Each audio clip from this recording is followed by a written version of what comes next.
snow came sideways over Bitter Ridge Preserve, not as flakes, but as a roiling white river that erased the world yard by yard. The wind gnawed at the timberline and harrowed the meadow into corrugations of drift and glare, carving the land into something older and meaner. Ash, the scarred gray stallion, stood against it with his head low and his ears pinned to the gale, a dark ridge of healed claw marks cording his left shoulder like a badge he never asked for. He tasted the air and found it full of needles. He listened and heard only distance, the storm's iron teeth grinding on the pines. Behind him, the band pressed close. 2 mares heavy with winter, a dun yearling with a cowlick forelock, a broom-tailed roan who stamped and tossed and tried to make himself bigger than the weather. They needed higher ground and cover from the northwest blow, a seam in the ridge where the wind would split and slide by. Ash chose the old switchback cut by elk and wildfire crews a decade ago, the path that zigzagged through granite shoulders and black spruce, where snow stayed thinner under the dense boughs. The gray's hooves broke through the crust and found the memory of earth. His breath spilled white and vanished. At each turn he paused, not long, just enough to watch the moving ghosts of the herd and the eddies the wind made around them. To stall was to freeze. To hurry was to stumble. The storm forced every animal to learn patience. The scent came at the 3rd switchback.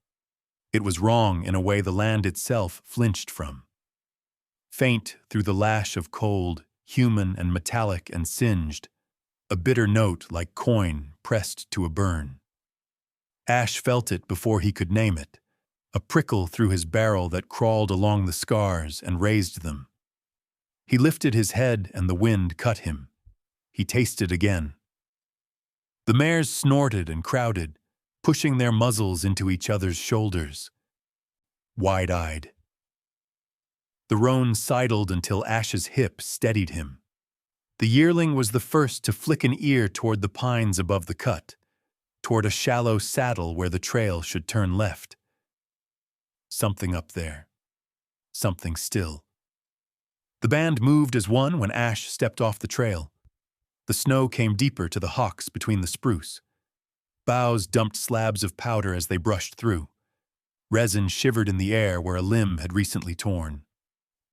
The land rose into a low bench of wind-packed snow with the dark hulk of a lone pine shouldering it.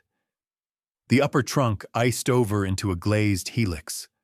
Around the base, the snow looked churned and then congealed, a messy wreath hardened by the cold.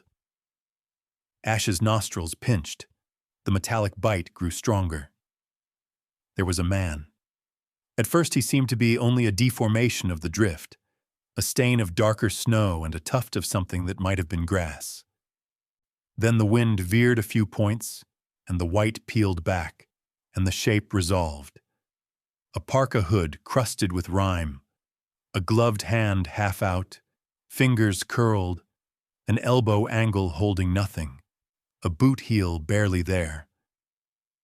He lay chained to the pine, a cheap steel chain threaded around the trunk and the man's waist, cinched down where bark had flaked and frozen, the end padlocked to itself.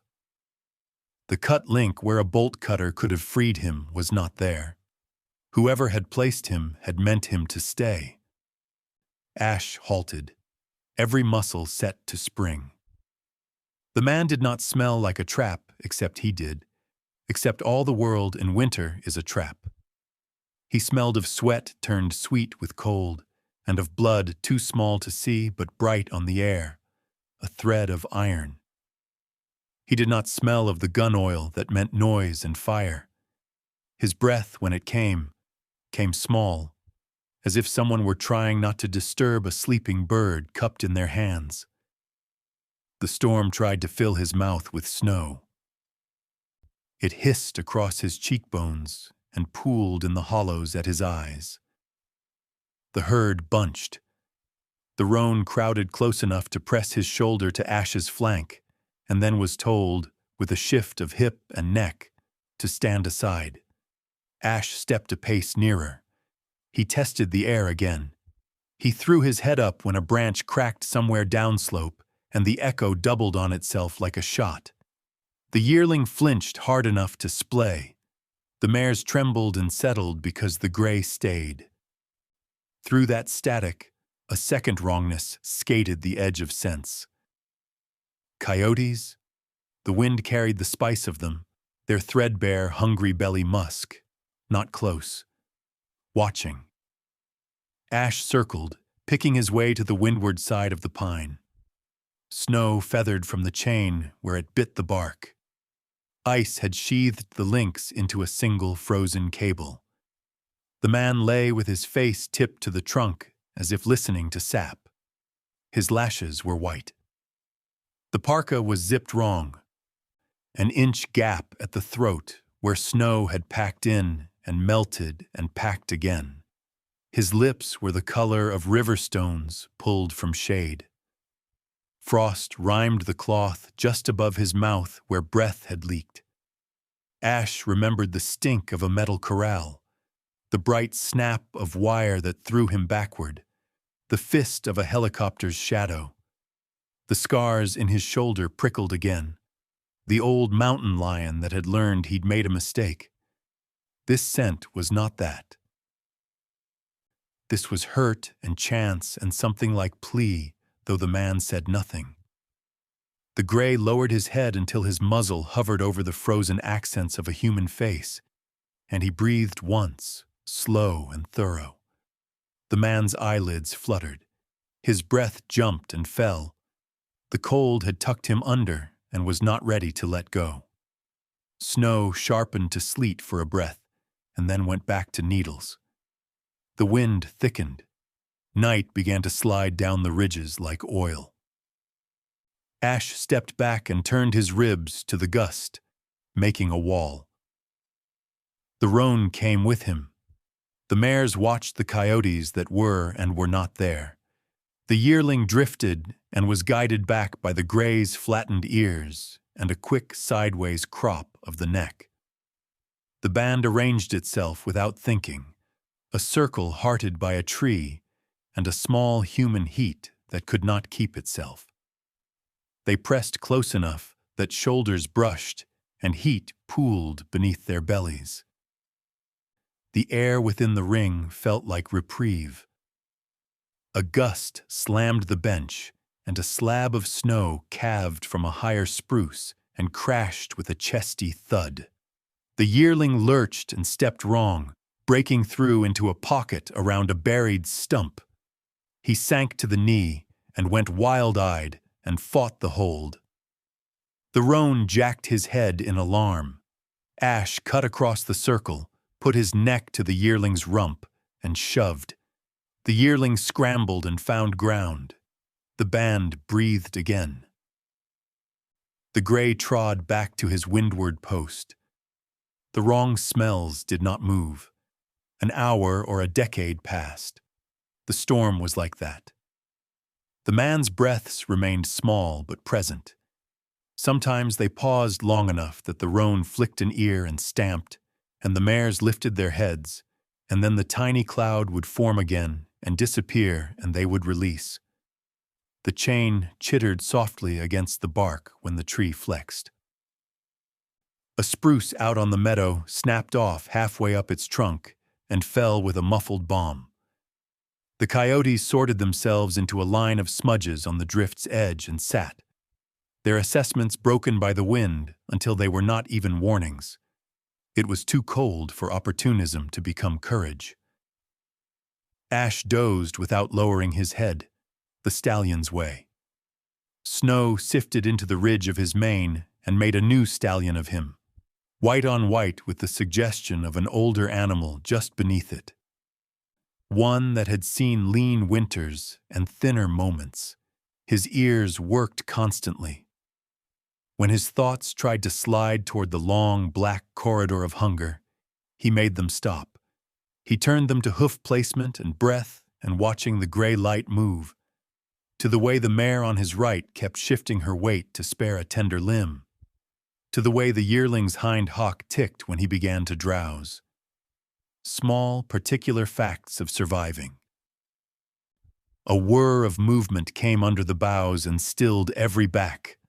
A ruffed grouse burst from its snow cave with the racket of something larger and stupider and thrashed into the dark wingbeat's hollow. The roan nearly leapt in place, then forced himself down into the circle again, embarrassed by an instinct older than the first fence. The man did not wake. The grouse's tunnel gaped for a moment and then filled, smoothed by the wind, as if the bird had never been. Darkness set a weight on the land. The temperature dropped the way a hammer falls. The pine creaked, and the chain creaked, and the herd made their own small noises. A wet snort, a chuff, a toe scraping to find a warmer spot that did not exist. The storm moved from fury to endurance. The coyotes ghosted off, unwilling to gamble more heat for so little hope. When the wind eased for a handful of breaths, sound returned in clinks and groans and a distant whistle, someone's wire fence singing 2 valleys away. Ash shifted at last. A half step, so the wind found a new shape and lost some strength. The gray angled himself with intent, so that his shoulder took the blow where the scars were thickest, as if the body remembered what parts had failed before and assigned them labor again. Warmth accumulated in the circle, grudged by the night. The man's breaths came a little slower, and sometimes when he exhaled, his lips made the faintest shape of a word no one would hear. The herd understood only the rhythm. By the time the ridge lightened by degrees, the storm had scoured itself down to a steady fall and a tired wind. The world returned. The suggestion of a valley, the broken back of a deadfall, the flecks of dark cone on the snow like pepper. The chain looked brighter, the kind of glint that meant metal ready to bite fingers. The herd's backs steamed faintly where the first thin daylight touched them. Ash shook, a rolling gesture from poll to tail that threw a halo of powder into the air and set every muscle in order. He lifted his head and turned one ear to the eastern trail, where the wind smelled of wood smoke and woman and the leather and wool scent of someone who belongs to this place. He listened until he heard it beneath the old snow's hush, the creak of a snowshoe strap, the measured punch of poles, a shape moving that was not hunting, not hiding, not lost. He stepped aside just enough that the circle could open without breaking. The herd held their line. The man lay in the middle of the little weather they had made for him. The day would make decisions. Ash flicked an ear as the sound of approach grew clear as a heartbeat. And in it, there was a name he did not know and a future he would, whether he wanted it or not. The gray waited and watched the path through the trees fill with the shape that would see the band and see the chained man and understand the strange work the night had done. The storm had burned itself down to a tired hiss by the time Rachel Keaton pushed her way through the last tangle of spruce. Snow squeaked under her snowshoes, each step slow but deliberate, the poles punching deep to keep her balance on the wind-sculpted slope. She had followed the trail markers half-blind for the past hour, guided more by memory than sight, but now the light was softening, turning the drifts from a flat white to a faint blue-gray. Somewhere ahead, her radio had picked up a garbled report of movement seen through a distant scope, shapes holding still in the storm. When she stepped into the clearing, the sight stopped her cold.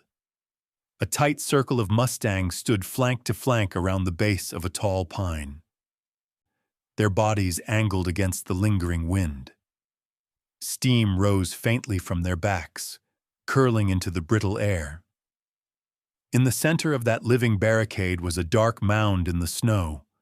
A man, chained to the trunk, barely visible except for the frost-furred hood and a limp arm jutting into the open. Rachel's breath caught. The stallion at the head of the formation lifted his head and fixed her with an unblinking gaze. Gray coat dappled with scars, black mane crusted with ice. Eyes steady and unreadable. He didn't move as she stepped closer, though his ears twitched and his weight shifted subtly, a warning without threat. She knew this one. The locals called him Ash, unbroken, elusive, more rumor than proof to most rangers. She lowered her voice almost instinctively. "Easy there, boy." The other Mustangs shifted reluctantly, snow crunching under their hooves as they opened a narrow path. Ash was the last to move, his gaze holding hers for a beat too long before he swung his head toward the trees and led the band away, single file, into the pale light. Their hoofprints stitched the drifts for only a few yards before the snow swallowed them. Rachel dropped to one knee beside the man. His face was pale under the frost, lips cracked, lashes rimmed with ice. She could feel the bite of cold radiating from him even through her gloves. The chain binding him to the tree was rough steel, padlocked and frozen solid. With hands that had done this too many times in rescue drills, she unclipped the bolt cutters from her pack and snapped the shackle in 2 sharp bites. "Hang on. You're not done yet," she murmured, looping an arm under his shoulders. His head rolled against her chest, breath shallow but steady enough to work with. She slid him onto the emergency sled, wrapping him in thermal blankets until he was little more than a cocoon of nylon and frost. Then she began the long pull downhill toward the ranger cabin, each stride a grunt against the drag of man and snow. By the time she reached the cabin, the sky had gone the color of pewter and the wind had died completely. Inside, the wood stove was throwing heat in low, shimmering waves. She stripped off his wet outer layers, replaced them with wool and fleece, set a pot of broth to warm. The first flush of color returned to his cheeks, only after she'd rubbed his hands and feet back toward life. The frostbite stopping just shy of permanent damage. He stirred once, muttering something she couldn't catch. When she asked his name, his eyes opened, gray-blue and sharp despite the haze, and he said, "Ethan." Nothing else. It wasn't until later, when she was recounting the scene to another ranger over the crackle of the radio, that she mentioned the Mustangs. "Ash was there," she said without thinking. "Held the herd around him like a windbreak." Ethan froze in mid-sip of broth. His gaze snapped up from the cup, fixed on her. "What did you call him?" "Ash. Big gray stallion, scar on the left shoulder." She frowned. "Why?" He looked down again quickly, too quickly, like a man catching himself before stepping over a line. "No reason." But Rachel wasn't buying it. Years in the preserve had taught her the smell of a half-truth. She leaned back in her chair, studying the way he avoided her eyes, how his jaw tightened. Men didn't get themselves chained to trees in the middle of a blizzard by accident, and they didn't flinch at a horse's name without a story behind it. She let it slide for now, filing it away like a trail sign half buried in snow. There would be time to dig later, once he was strong enough to tell her why he had really been out there, and why a wild stallion had stood guard over him through the longest night of winter. The crackle of the wood stove in Rachel's cabin faded into the background as Ethan lay staring at the knotwork ceiling beams, the quilt heavy over him. His body was still weak from frostbite and dehydration, but it was his mind that felt truly unsteady, pulled backward into a place he'd sworn never to revisit. Every time he closed his eyes, he saw the gray stallion in the snow. Not Ash, not to him. That gaze, steady and deliberate, had carried the same weight he'd once known from another pair of equine eyes. And with that weight came a rush of memories he couldn't hold back. They began at Ridun. The Ridun Project had never been meant for public ears. Its sprawling compound was tucked into a canyon carved by wind and water, surrounded by perimeter fencing too high for any natural creature to scale. Ethan hadn't entered it as a soldier, not exactly. He'd been a test candidate. They'd called him Subject M07, stripping his name from the paperwork as though that would strip him of himself. The goal, according to the briefing he'd barely been allowed to read, was to pioneer neural link technology between humans and wild Mustangs, forging a partnership for reconnaissance and rapid deployment in terrains where machines faltered. The first days were an onslaught of sensory overload. Banks of monitors flickered with biometric data, and the air smelled of antiseptic layered over hay. Horses were kept in reinforced paddocks, their manes clipped short where electrodes pressed to skin. Ethan had been assigned a stallion they called Phantom, a massive black animal with a single white blaze that ran like lightning down his face. From the first moment they'd locked eyes across the corral, Ethan had felt something tighten low in his chest. Phantom didn't look away. Training was a mixture of science and brutality. They fitted Ethan with a slim, crown-like headpiece wired to a transmitter, then paired it with a collar unit on Phantom. At first, the link was nothing more than static, vague impressions of movement and scent that could have come from memory. But as days stretched into weeks, the connection sharpened. Ethan began to feel the coolness of dawn air against Phantom's skin, the shift of weight through Phantom muscles. Sometimes, when Phantom startled at a sound, Ethan's own heart would kick like he'd heard it too. There were victories, navigating obstacle courses without voice or rein, shadowing an armed patrol through the canyon's maze without being seen. The scientists called these success indicators. Ethan called them proof of trust. But trust was fragile inside Ridun. It happened one late afternoon, drills almost done. A thunderstorm had rolled in fast, turning the canyon floor into a slurry of mud. Phantom was restless, ears flicking, muscles bunching under damp skin. A handler barked an order through the earpiece, a cold command to force Phantom toward a narrow chute for medical evaluation. Ethan hesitated. He could feel Phantom's unease clawing at his own nerves. He tried to coax him forward in thought, sending reassurance through the link. But the handler wasn't patient. A prod jabbed Phantom's flank. The stallion reared, striking out with his forelegs, and the world inside Ethan's head exploded in panic and fury that wasn't entirely his. Somewhere beyond the rush of adrenaline, he heard shouts, the metallic clatter of tools hitting concrete. One of the technicians went down, arm twisted under a hoof. The shock collar was triggered, a burst of white heat tearing through the bond like barbed wire. Phantom screamed, high and raw, and Ethan doubled over, tearing the headpiece away. The aftermath was swift and cold. Medical teams rushed in for the injured tech. Security flooded the corral. Phantom was sedated on the spot, his legs folding under him as if the fight had been sucked from his body. Ethan, still shaking, tried to follow, but a guard blocked him with a rifle across the chest. 2 days later, he was discharged without ceremony. A signed non-disclosure agreement slid across the table like an epitaph. No contact with personnel, no discussion of the program. Phantom's file was stamped, removed from active roster. No one would say more.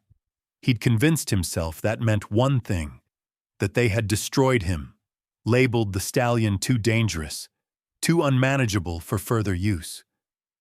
For years, The image of Phantom lying sedated on cold concrete haunted him in the quiet hours. Now, lying in Rachel's cabin, Ethan replayed every moment. The gray stallion in the storm wasn't Phantom, yet the way Ash had stood, the calculated stillness, the flick of his ears as he measured her approach, it echoed those long days in the canyon. And when Rachel had spoken Ash's name, it was the way she'd said it that had struck him, like a name that had already passed between them in another life. He shut his eyes against the ceiling, but the past stayed sharp. Phantom hadn't just been an animal to him. He'd been a partner in the truest sense, a mirror of instincts and fear and courage. Losing him had felt like losing part of himself. If there was even the smallest chance that Phantom was still alive, Ethan wasn't sure if that was hope he felt or dread. The next morning dawned brittle and sharp, sunlight cutting through the thin frost on the cabin windows.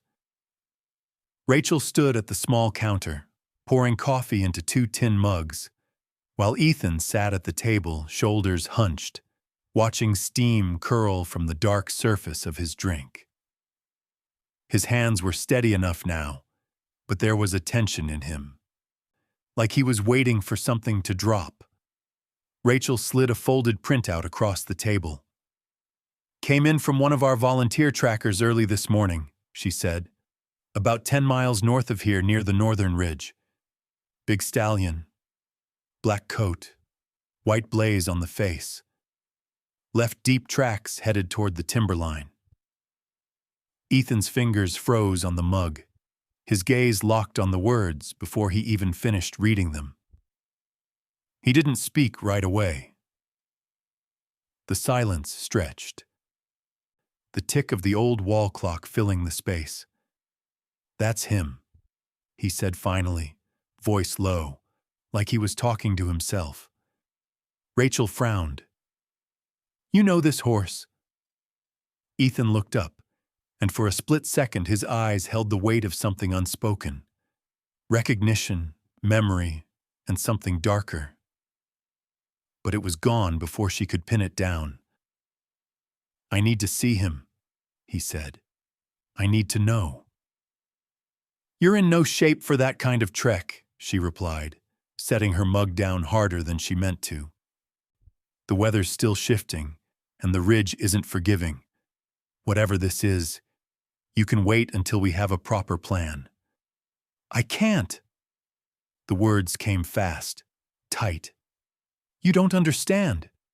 If it's him, if it's really him, I might not get another chance." Rachel studied him for a long moment. She'd seen obsession before, but this was different, quieter, sharper. Like the decision had already been made and he was just waiting for her to stop arguing. Against her better judgment, she sighed, grabbed her coat from the hook, and began lacing her boots. "Fine. But we do this my way. We follow the safest route, and if the weather turns, we head back. No exceptions." By mid-morning, they were pushing through knee-deep snow, the northern ridge looming ahead like a jagged black scar against the sky. Rachel led, breaking trail with sure-footed precision, while Ethan followed close behind, every breath drawing in the scents of pine resin and cold air. The world felt hushed, their footfalls muffled by powder. About 2 hours in, they found the tracks. Massive hoofprints pressed deep into the snow, the edges crusted with ice. Rachel crouched to study them, tracing the outline with a gloved hand. "He's heavy. Good muscle. Moving at a steady pace." Ethan stood over her, eyes scanning the trail. The size, the stride. He knew them. His pulse thudded in his ears. They followed the prints along the edge of a frozen creek. The banks lined with willows that whispered under the wind. Twice they saw scat, dark against the snow, still steaming faintly in the cold. Rachel glanced back. "We're not far behind him," The tracks led them into a narrow pass, where the snow thinned under overhanging rock. That's when Ethan saw him, or thought he did. A gray shape moving along the opposite slope, weaving between fir trees. Not the black stallion he was looking for, but the one from the storm. Ash. The stallion paused on an outcrop, head high, ears flicked toward them. Then, without hurry, he turned and picked his way along a ridge path, his movement deliberate, almost guiding. Ethan felt a pull in his chest, like an unspoken suggestion to follow. Rachel narrowed her eyes. He's leading us somewhere. They trailed Ash through a winding series of deer paths and snow-choked clearings. The air grew colder, the light more slanted. Ethan's anticipation tightened with every step. Memories of Phantom pressing in until he could almost feel the stallion's breath again. Then Ash disappeared over a crest, and when they reached it, the land opened wide before them, rolling drifts stretching toward the darker slopes of the far ridge. At the far edge, barely visible through the shimmer of cold air, stood a solitary figure. Black as night except for a white blaze down his face, mane tossing in the wind. Phantom. Even at this distance, Ethan knew the tilt of his head, the stance, every detail burned into his memory. The stallion stood still, watching them across the expanse, snow swirling at his legs. Rachel whispered, "Well, I'll be damned." Ethan couldn't answer. His breath caught somewhere between his chest and throat, and for a moment, the cold didn't matter. All he saw was the horse he thought he'd lost forever, alive in the wild, looking back at him. And deep down, he knew this was only the beginning. The wind was picking up again when Rachel and Ethan followed the trail beyond the place where Phantom had stood. The black stallion had vanished into the folds of the ridge as if the snow had swallowed him, leaving only a line of half-filled hoofprints angling toward a shadowed cleft in the cliffs. Rachel crouched beside the tracks. He went this way, but this isn't a usual Mustang route. It dead ends against the cliff face. Ethan's eyes followed the jagged rock wall ahead, noting how the snow piled unevenly near its base. Unless there's something in there. They pressed on, the slope growing steeper, the snow thinner underfoot until they were walking over patches of bare, wind-scoured stone. The cleft opened into a narrow path hemmed in by rock on one side and a sheer drop on the other. At the far end, a dark opening yawned in the cliff, rimmed with ice. Rachel stopped just inside, switching on her flashlight. The beam cut through the cold air, illuminating a rusted steel door that hung crooked on its hinges. Beyond it stretched a corridor of concrete walls, their surfaces furred with frost. "This wasn't built for horses," Rachel murmured. "This is old government construction." Ethan stepped inside, the smell hitting him first. Damp concrete, rust, and the faint, acrid ghost of machine oil. It was a smell he remembered all too well from Ridun. The corridor branched into side rooms. Some were empty except for collapsed shelving and scattered paper pulp where files had disintegrated. Others still held relics of their purpose. A steel examination table bolted to the floor, broken harness frames, tangled cables dangling from the ceiling like dead vines. Ethan's hand brushed a wall, and his glove came away with flakes of peeling paint. This was one of the satellite facilities. They never told us where they were located, but they hinted there were multiple testing sites. Rachel was photographing everything: room numbers, the corroded harness buckles, even the serial numbers etched into the walls. "If this is tied to Ridun, we need proof before someone tries to bury it again." They found the records room deeper inside, the door warped from frost but still able to swing open. Inside, a row of metal filing cabinets leaned drunkenly against one wall. Most of the drawers were jammed or frozen shut, but Rachel managed to pry one open with the end of her multi-tool. Inside, wrapped in mildewed folders, were photographs, dozens of them. Some showed men and women in uniforms standing beside Mustangs, the animals wearing headgear with wires trailing off camera. Others were more clinical, X-ray images of equine skulls with embedded receivers, pages of biometric graphs, and still shots of control readouts. Then Ethan saw it. His own face, younger, standing beside Phantom in a concrete pen. In the photo, Phantom's ears were forward, eyes bright. Ethan's own expression was guarded, like he already suspected the picture would outlive the moment. Beneath that folder lay Phantom's file, stamped in bold letters. Subject E03, experimental bonding exceeded safe parameters. The notes detailed how their connection produced uncontrolled sensory bleed and instability under stress conditions. The final page read, "Status removed from active roster, relocation classified." Ethan's chest tightened as he read. "They didn't kill him," he murmured. "They moved him here." Rachel glanced at him, her face shadowed by the flashlight's beam. "Then that means he's been somewhere in this wilderness all this time." They kept searching.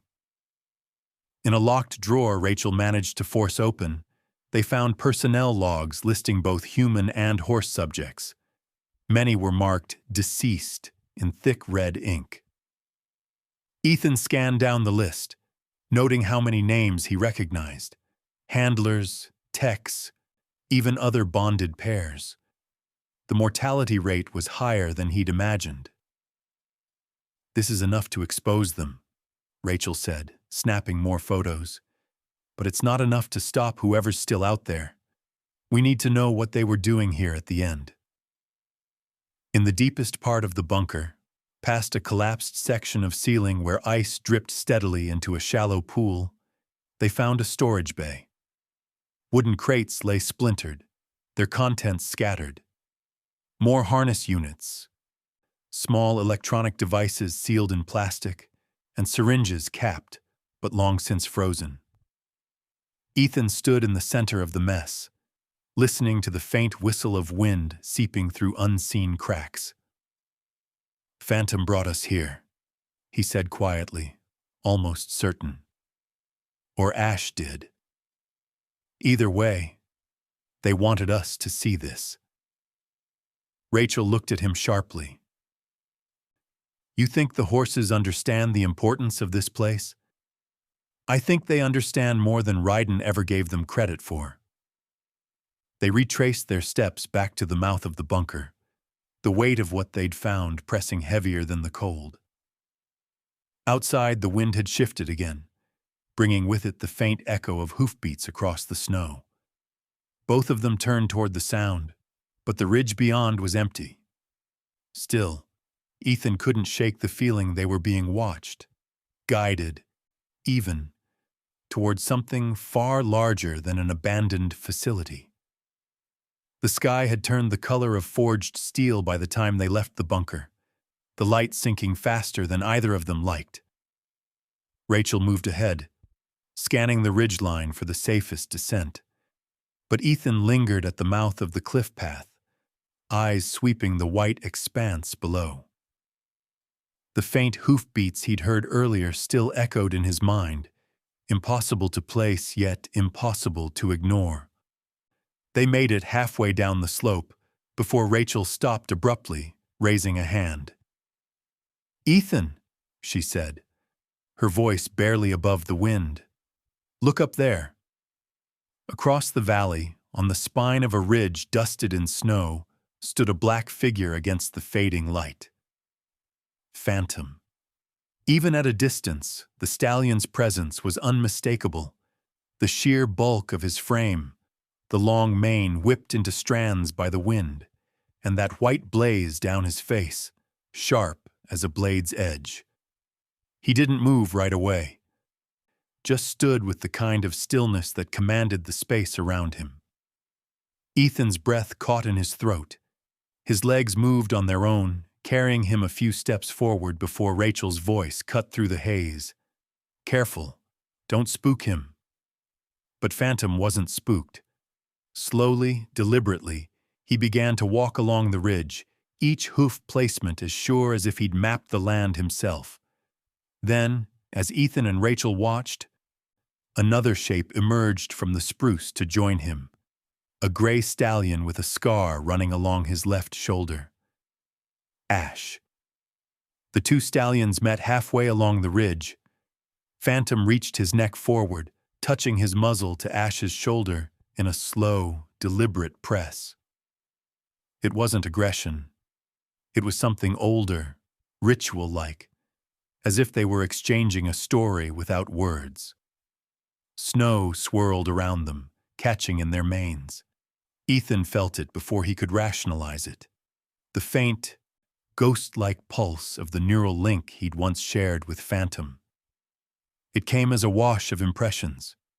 The sharp scent of cold air, the steady weight of hooves on frozen ground, and a flicker of recognition so deep it almost buckled him.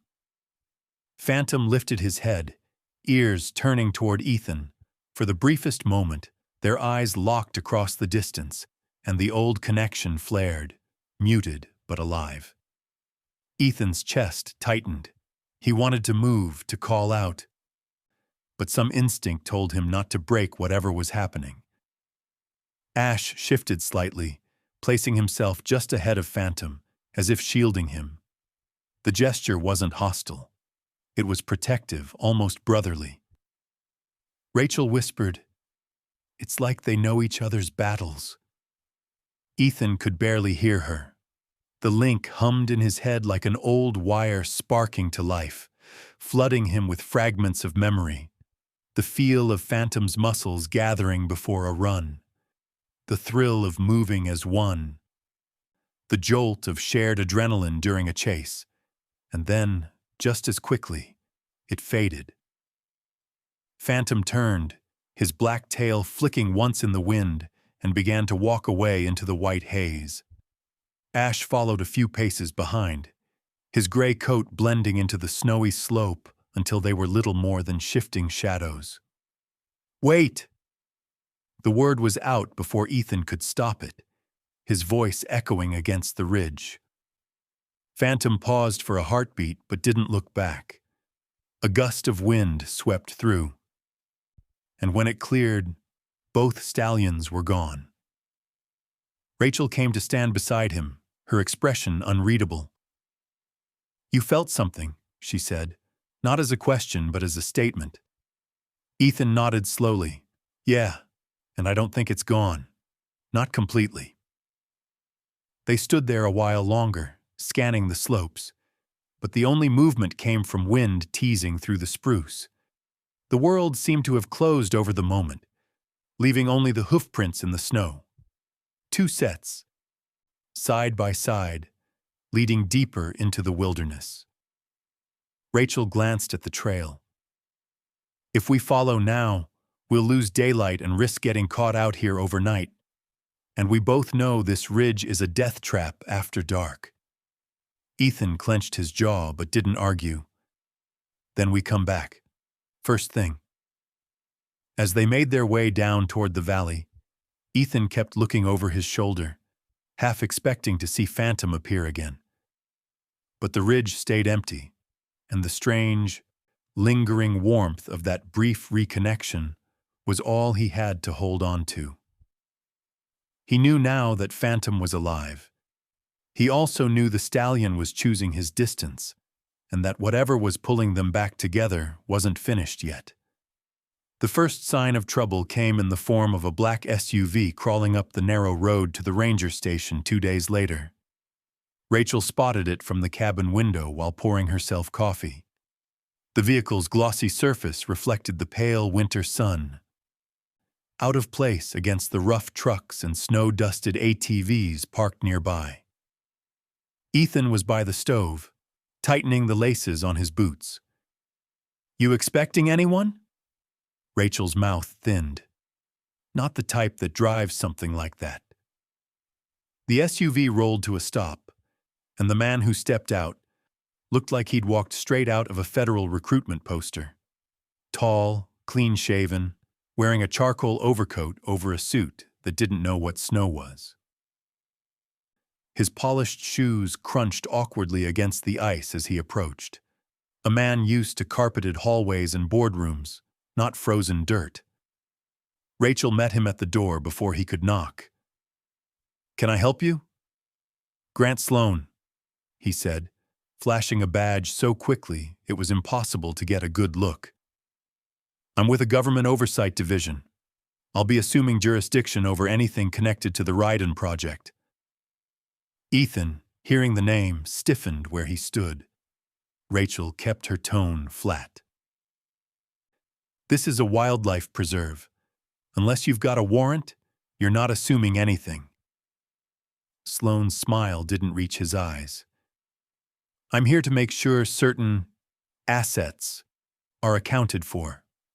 I understand you've had sightings of unusual Mustangs in the area. I'll need full access to any field reports, trail camera footage, and rescue logs from the past month." Rachel crossed her arms. "If those Mustangs are here, they're protected under federal sanctuary law. That includes from you." Something flickered in Sloan's expression. Annoyance quickly smoothed over. "Let's keep this civil, Ranger Keaton. I'm not here to cause trouble." His gaze slid past her, landing on Ethan. "And you must be Ethan Marlowe." Ethan didn't move. "We've met." "Not directly, but I've read your file." Sloan's tone was almost casual, but his eyes were measuring. "You and I have a mutual interest in one particular horse." Rachel stepped into his line of sight. "Conversation's over. You want something? You bring the paperwork."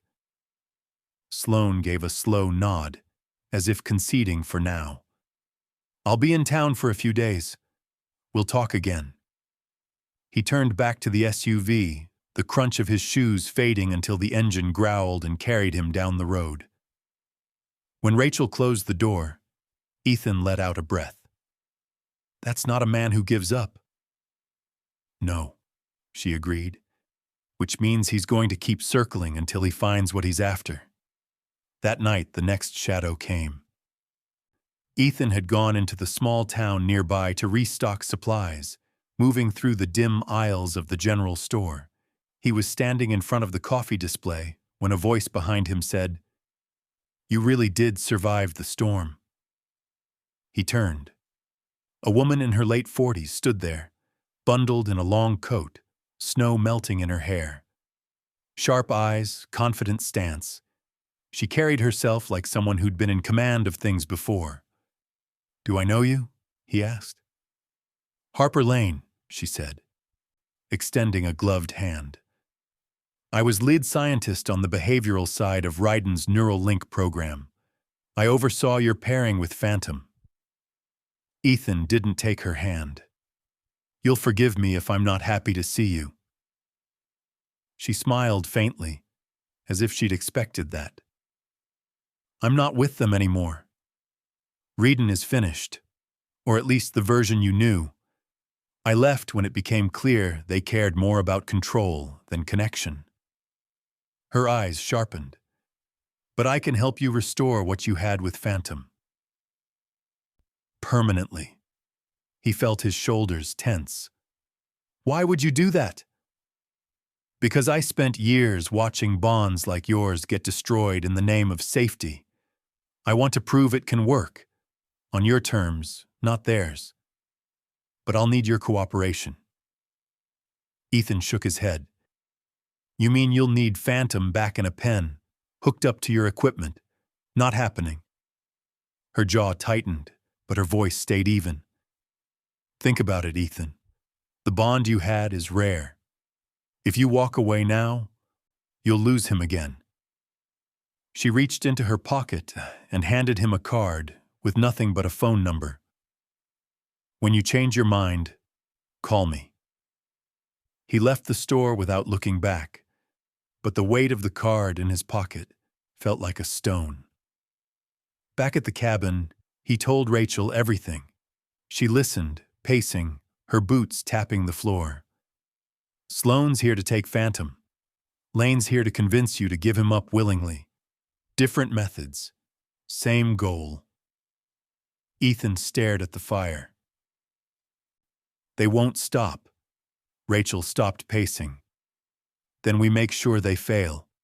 But you need to be ready, because the next move they make, it's going to be bigger than a conversation.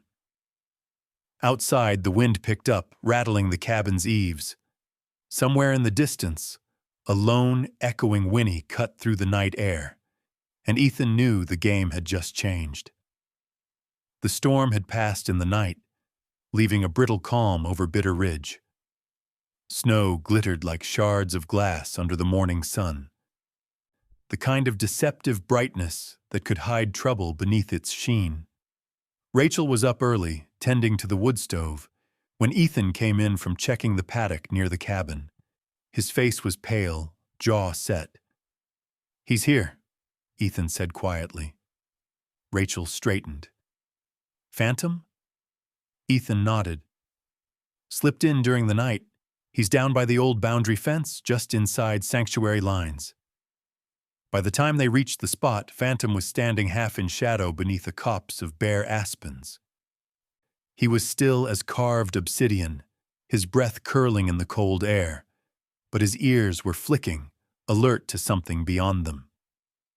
Snow along the tree line was disturbed, tracks of a large animal, or maybe men.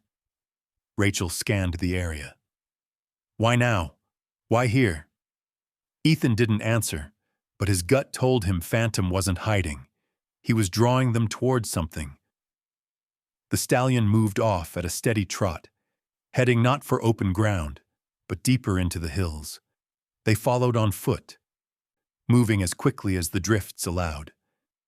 The trail wound past a frozen creek and into a shallow ravine. That's when Ethan saw it, the mouth of the abandoned Ridun bunker. It looked different now. The front entry was no longer partially buried. The snow had been shoveled back, revealing fresh boot tracks leading inside. Rachel's voice was low. "Sloane." They stepped into the dim corridor. The air was sharp with the smell of disturbed dust and cold steel. Light from somewhere ahead flickered, flashlights moving. They reached the main storage bay and froze. Phantom was there, standing in the middle of the open floor, his black coat catching the weak light. Around him, two of Sloane's men worked quickly, prying open wooden crates and pulling out old equipment. On a metal table, one man was assembling something Ethan recognized instantly. A control receiver, one of the neural link prototypes designed to override the horse's will. "Don't!" Ethan called, stepping forward. Both men turned. One reached for his sidearm, but a voice from the shadows stopped him. Sloane stepped into view, his expression calm, almost pleasant. "Mr. Marlowe, I was hoping you'd show.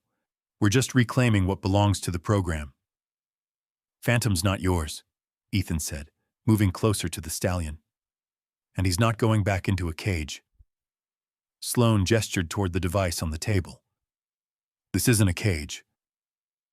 It's a way to bring back the connection you had. Think about it. Full control, full communication, better than before. You of all people should understand the potential." Ethan shook his head. "What you call control, I call slavery." Phantom's ears flicked toward Ethan, his body shifting subtly. The bond was there, faint but steady, a thread of awareness pulling at both of them. Ethan caught a flash in his mind. Pressure, noise, the suffocating weight of confinement. And knew Phantom remembered the program as vividly as he did. Sloane's men moved in, one carrying the receiver toward Phantom's neck. The stallion sidestepped, but the man was quick, swinging the strap into place. "Don't!" Ethan shouted, surging forward. Before he could reach them, Phantom exploded into motion. His forelegs struck the air, hooves slamming down onto the table. The receiver shattered under the impact, wires snapping and sparking. One man dove clear, the other fell backward into a crate, scattering files across the floor. Rachel pulled Ethan back just as Phantom wheeled, kicking a second crate so hard it splintered, spilling its contents. Photographs, medical logs, control harnesses, across the concrete. The noise in the enclosed space was deafening, the mix of shouts, crashing wood, and the stallion's sharp, furious snorts. Sloane backed toward the doorway, face tight for the first time. "You're making a mistake, Marlowe. Without us, that animal's just another wild horse. Out here, he won't last." Ethan stepped forward, putting himself between Sloane and Phantom. "He's lasted this long without you, and he'll outlast you too." Phantom turned toward the exit without hesitation. Ethan followed, Rachel right behind him. In the open air, the stallion broke into a gallop, snow spraying under his hooves as he headed for the high ridges. The sun caught his coat, making the white blaze flash once before he vanished into the wilderness. They stood there, watching the last trace of his passage fade. Rachel finally spoke. That was his choice. Ethan nodded, though his throat was tight. "And I won't take it from him again." Behind them, the bunker sat broken and silent, its secrets scattered to the wind. But Ethan knew Sloane wasn't finished, and neither was whatever fight lay ahead. 3 days after Phantom's escape from the bunker, the snow returned. It fell in slow, steady curtains, muting the valley, until even the wind seemed hesitant to speak. Ethan spent those days scanning the ridges with binoculars, following fresh tracks whenever the weather cleared, but Phantom stayed hidden. Ash appeared once on a distant slope, watching, but he didn't lead Ethan anywhere. On the 4th morning, the radio at Rachel's cabin crackled to life with a call from a hiker who'd been camping deep in the preserve. His voice was tight, as if trying to soften bad news. "I think I found a horse. Big, black. He's down in a narrow canyon by a frozen stream, not moving." Ethan was already pulling on his coat before Rachel even looked up.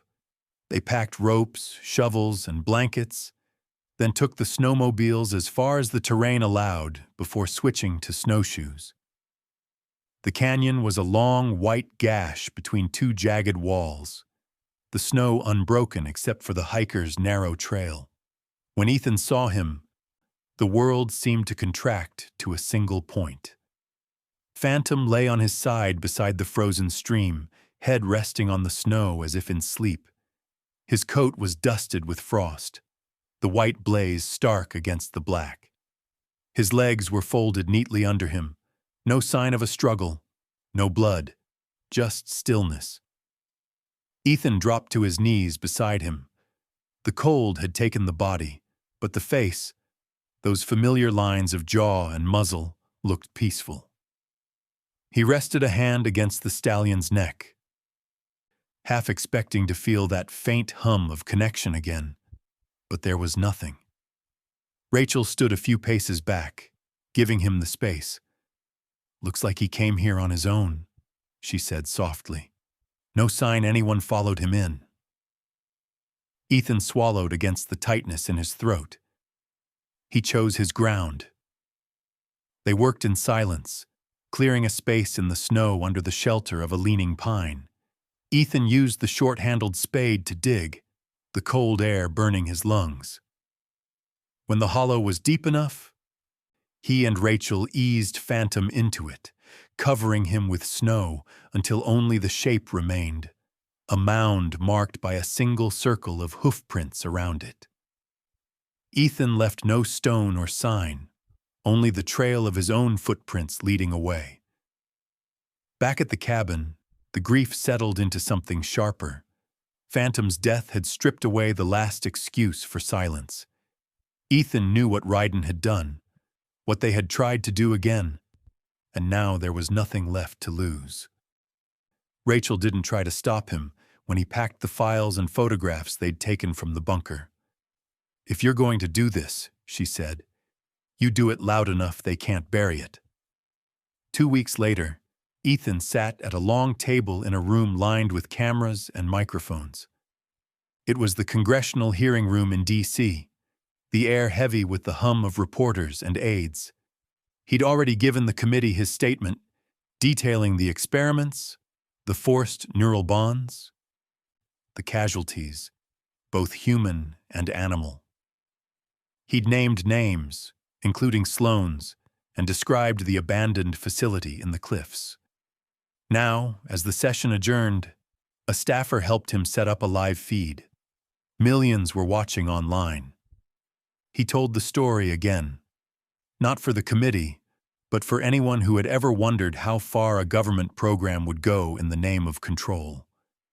He spoke about Phantom, about the bond they'd shared and how Ridun had tried to turn it into a weapon. He described finding Phantom free and how that freedom had been worth more than any orders, any mission. By the time he finished, the room was silent except for the clicking of camera shutters. The backlash came fast. News outlets ran the story for days. Footage from the hearing spread across social media. Protests formed outside government buildings. Wildlife organizations demanded immediate action. Within a month, a bill was drafted to ban all Neuralink experiments on wildlife, with bipartisan support. Ethan returned to Bitter Ridge before the vote. The preserve was quiet under late winter light, the snow receding in patches to reveal the rough grass beneath. Standing on the ridge where he'd last seen Phantom alive, he felt both the weight of loss and the strange lightness of knowing the truth was no longer locked away in a bunker. Rachel joined him, her gaze on the valley. "You did it. People are listening." "Doesn't bring him back," Ethan said. "No," she agreed. "But it makes it harder for them to make another one suffer like he did." A gust of wind moved through the pines, carrying with it the faintest echo of a whinny. Ethan didn't turn to look. He knew it wasn't real, but it was enough to make him smile, just slightly, before the sound faded back into the mountain silence. Spring came slow to Bitter Ridge, prying winter's grip from the valley's one thawed patch at a time.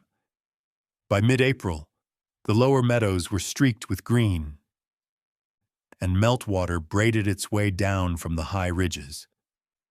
In one of those meadows, a weathered sign swung from a cedar post. Echo Hoof Sanctuary. The letters were hand-carved, the edges stained dark to withstand mountain weather. Rachel stood beneath it, tightening the bolts while Ethan loaded hay into a nearby shed. They'd been working for weeks, repairing old corrals, clearing trails, and converting the ranger outpost into a space where rescued Mustangs could live without fear of fences closing in around them. Ash was already here, though calling him a resident felt wrong. The scarred gray stallion came and went as he pleased, often standing sentinel near the sanctuary's gate at dawn, watching as though he was checking the borders. The locals had begun to notice. Word spread fast in small towns, and visitors came to see the Mustangs grazing in the wide meadow. Ethan would tell Phantom's story to anyone who asked, never embellishing, never softening. He spoke of the bond they'd shared, the program that had tried to twist it, and the stallion's final choice to vanish into the wild rather than live in a cage. People listened. Some left donations. Others left in silence, but with something in their expression that told Ethan the story had landed. On a warm afternoon, a group of schoolchildren stood by the fence. pointing and laughing as Ash chased off a curious yearling who'd been trying to steal hay from a pile. Rachel leaned on the post beside Ethan.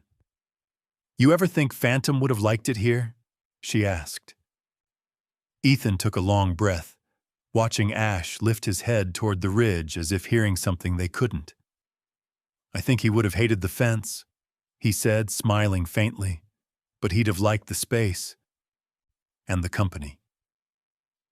They fell into a quiet rhythm after that.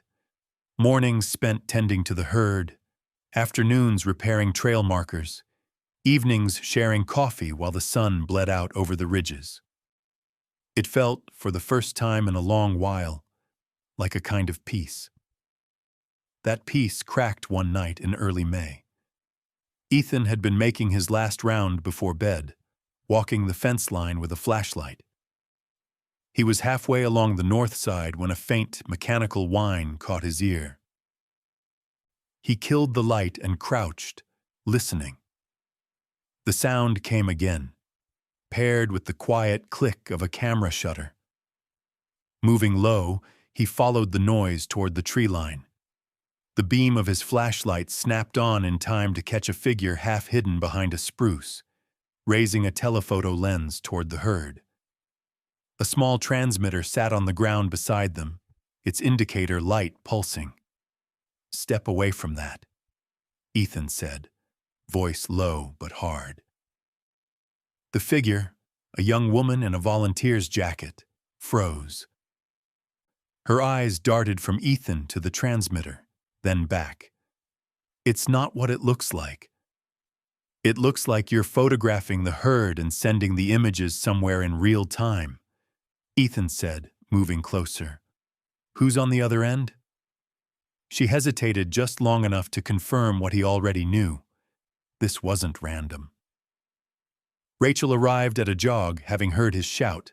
She took in the scene and stepped between the woman and the transmitter. "You're done here. Hand over the camera." The woman's jaw tightened, but she surrendered the equipment. On the camera's screen were a series of crisp shots. Ash at the gate, close-ups of the mares, even wide-angle frames that showed the sanctuary's layout. Whoever wanted this data knew exactly what they were after. Rachel switched off the transmitter, shoving it into her coat. "Pack your things. You're leaving tonight." They watched the volunteer disappear down the dark road with a ranger escort, then returned to the cabin in silence. Inside, Ethan set the camera on the table, staring at it as though it might reveal the name behind the eyes that had been watching. Finally, he said, "Ridun's gone, but someone else is picking up where they left off." Rachel nodded grimly. "Then we guard what we've built. Every day." Ethan glanced out the window toward the meadow, where Ash's silhouette stood against the moonlit ridge. The stallion's head was high, ears forward, watching the dark beyond the fence. "Freedom isn't won once," Ethan murmured, almost to himself. "It's guarded every day."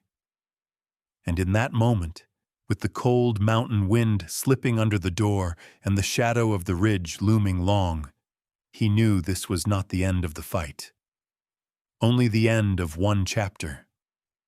The rest would be written out there, in the open, where the wild still had a chance to hold its ground.